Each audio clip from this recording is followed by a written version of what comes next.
Imagine a cena. Homens fortemente armados encurralando Jesus e seus discípulos. Enquanto Pedro decepava a orelha de um dos perseguidores e tantos seguidores de Jesus fugiam desesperados, uma figura, no mínimo curiosa e engraçada, é mencionada no Evangelho de Marcos. A Bíblia diz que um jovem que vestia apenas um lençol de linho fugiu deixando as vestes para trás, enquanto os soldados tentavam inutilmente prendê-lo. Afinal, quem era esse jovem? E por qual motivo essa história tão pitoresca está registrada apenas em Marcos e não nos demais evangelhos? Se você ainda não tinha reparado, cada um dos 4 evangelhos possui a sua própria particularidade. E eu ensino mais sobre isso no módulo sobre os evangelhos sinóticos dentro da plataforma A Bíblia Comentada. E se você quer entender melhor o Novo Testamento como nunca antes, eu sugiro que você se inscreva o mais rápido possível. Sabe por quê? Nós estamos lançando uma nova aula exclusiva para todos os nossos alunos, isso todas as semanas, uma vez por semana. Então abaixo você encontra o link do nosso site. É só clicar e saber mais informações. Eu aguardo você. A relação de Davi e Batseba teve origem no adultério. Ele teve problema com mulher. Foi uma das grandes besteiras dele foi esse problema. Indo pro final da história de Salomão, depois a gente volta, né? E aí é onde a gente entra e fala, qual que foi o grande problema do filho? O mesmo. Com algumas outras nuances, mas foi o mesmo problema. E na Bíblia você vê várias histórias sobre maldição hereditária, onde o pai, não cita isso, mas o pai fez uma coisa, o filho fez a mesma. Onde o pai caiu, o filho também, porque não foi resolvido ali e passa ali, né, pros filhos e nas próximas gerações. Tem alguma coisa que você enxerga sobre Claro. isso? Sobre essa maldição hereditária? Com certeza. E quando fala maldição, o pessoal pensa assim... Foi uma bruxa. A bruxa, né? Wicked, né? A bruxa, aquela, né? A ímpia. Não. A ideia, quando a Bíblia chama, lembra que a Bíblia foi escrita numa época que não havia nascido ainda nem Sigmund Freud, nem Albert Kinsey, nem Jung. Era nem muito simples, né? Não é que era simples, é porque havia coisas que há hoje, mas não com a nomenclatura de hoje.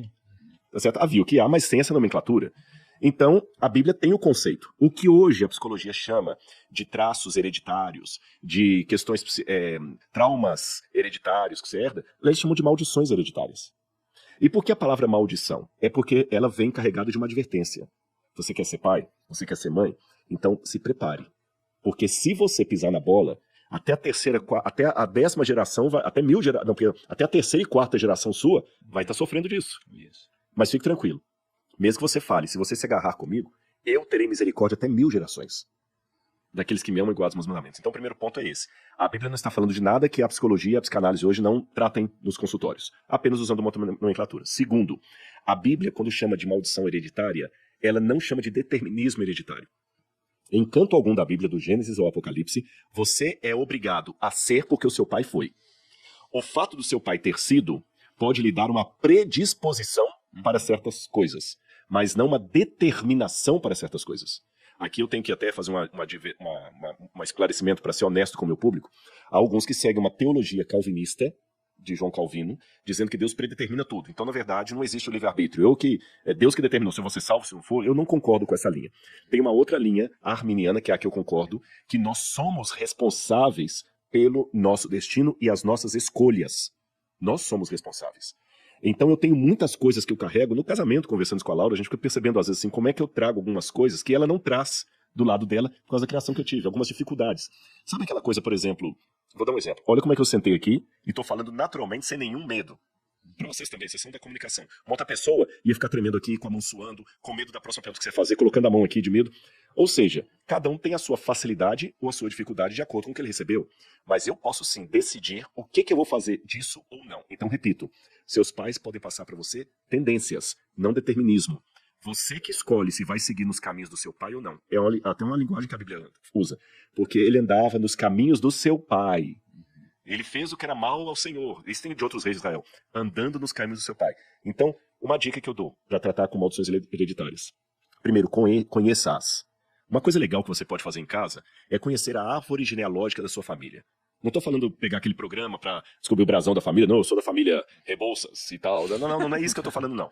É você sentar com sua mãe, com sua tia, perguntar assim, mãe, me fala um pouquinho dos seus irmãos, da criação que vocês tiveram. Pergunte quantos casos você tem na família de depressão profunda, quantos casos você tem de suicídio, quantos casos tem na família de pessoas com problemas mentais, quantos casos você tem na família de fracassados financeiramente, ou de pessoas que deram bem.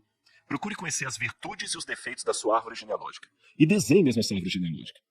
quantos depressivos eu tive, quantos casamentos não bem-sucedidos houve, etc, etc. Quantos problemas de drogas eu tive na família, de alcoolismo.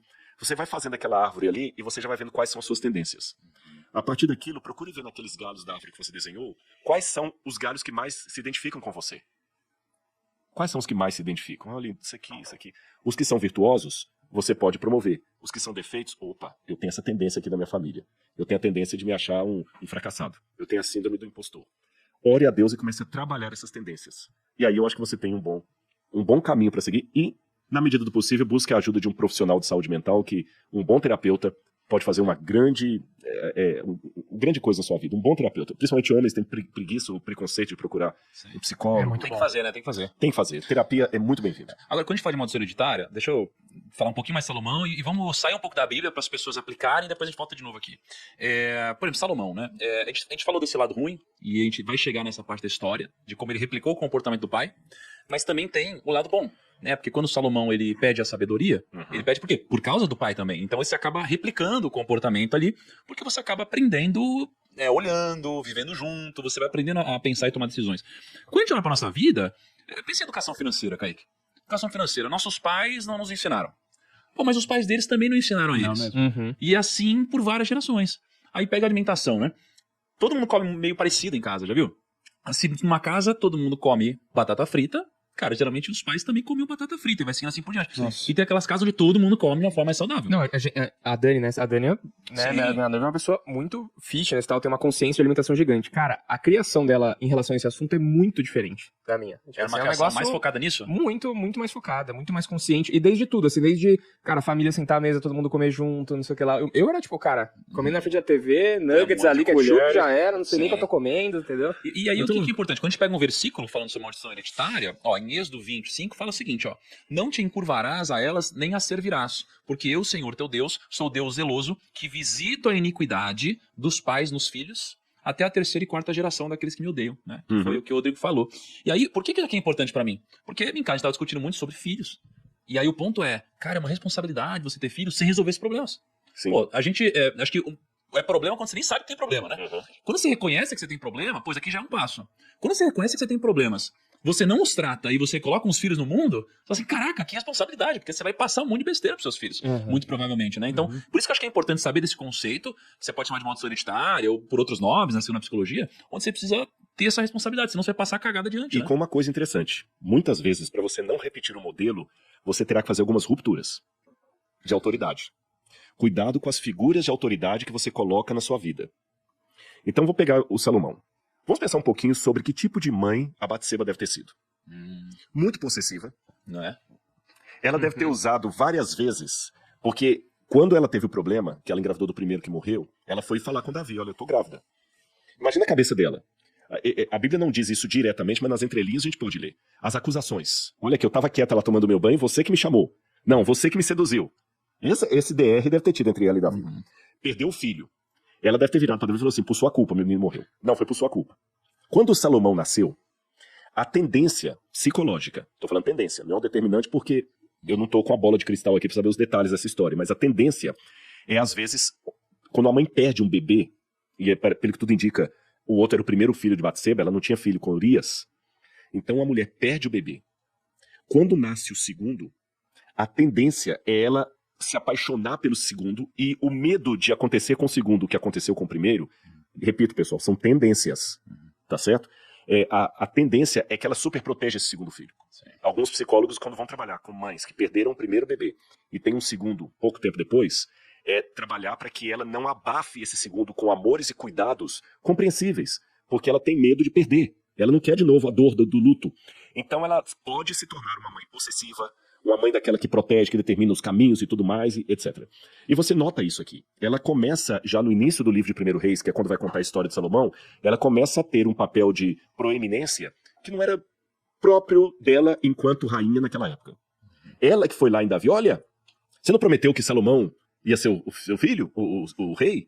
Faça alguma coisa. Olha, Adonias está lá se proclamando rei. Ela que fez todo o arranjo político do palácio para poder Salomão assumir o trono. Ou seja, ela tomou a frente. Essa mulher é um problema, né? Não. Cara, o que ela gerenciava tudo ali. E aí ela pega e põe o filho dela no poder. E você já viu essas situações, até filme Game of Thrones tem Nossa, Game exemplos of Thrones disso, é né? só isso, né? Exatamente. A mãe Tá lá a mãe manipulando É. o filho e tudo mais. Não seria bom pra monarquia de Israel. Aí a próxima coisa que ela faz é quando Adonias, ele vai lá e pede pra não morrer. Salomão fala, eu vou te poupar. Eu vou te poupar. Aí ela chega, depois, o Adonias vai procurar quem? A própria Batseba.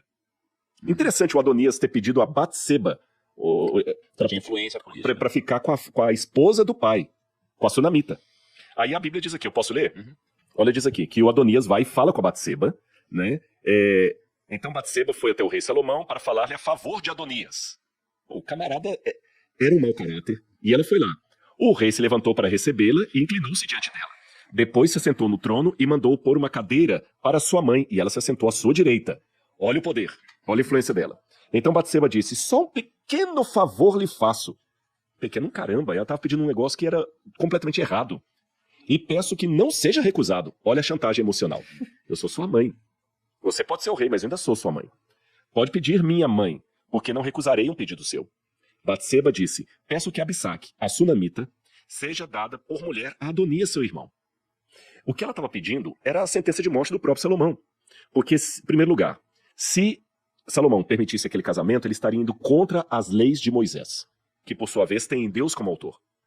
Deus falou que o incesto era abominação ao Senhor. Está lá nas leis do Moisés, Levítico.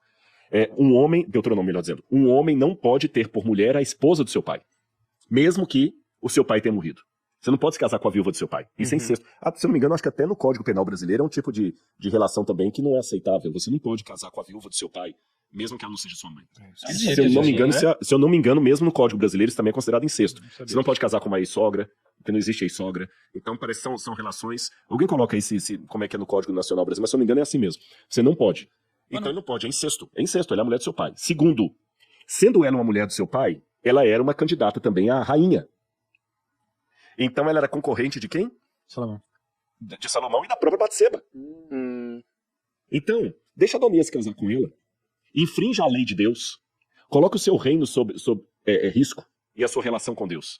Aí Salomão, nessa mesma hora, vira para a mãe dele e fala o seguinte: por que a senhora pede a Abissaque, a Sunamita, para Adonias? Pensa também para ele o reino, porque é meu irmão mais velho, sim. Para ele também o sacerdote Abiatar e a Joabe, filho de Jerua. E o rei Salomão jurou pelo Senhor, dizendo, que Deus me castigue se Adonias não falou essa palavra contra a sua própria vida. Olha, mãe, só desculpa. Ele não só não atendeu a mãe dele, como a repreendeu e a colocou no lugar dela. E embora a Bíblia diga que nós devemos honrar pai e mãe, a Bíblia coloca limites nisso. Então, por exemplo, estamos falando de maldição hereditária. Se você traz a sua mãe para dentro do seu casamento, para ela começar a determinar como é que a sua esposa tem que te tratar, começa a determinar como é que você tem que criar os seus filhos, você já a tirou do papel de mãe para colocá-la no mesmo papel que a Batseba queria entrar na vida de Salomão. A rainha, a esposa quase. O fato dela sentar do lado dele, quem sentava ali seria a esposa dele. Isso é uma questão psicológica também. Não é a mãe que senta do lado do trono do rei, é a esposa. Tem uma semiótica. Como ele não tinha nenhuma esposa ainda, a semiótica, ela vai assumir esse papel. Daqui a pouco ela ia escolher a esposa para o filho, ela ia escolher isso para... Então, para quebrar as maldições hereditárias, entre as coisas que nós falamos, você também tem que desautorizar algumas figuras de autoridade que você coloca na sua vida.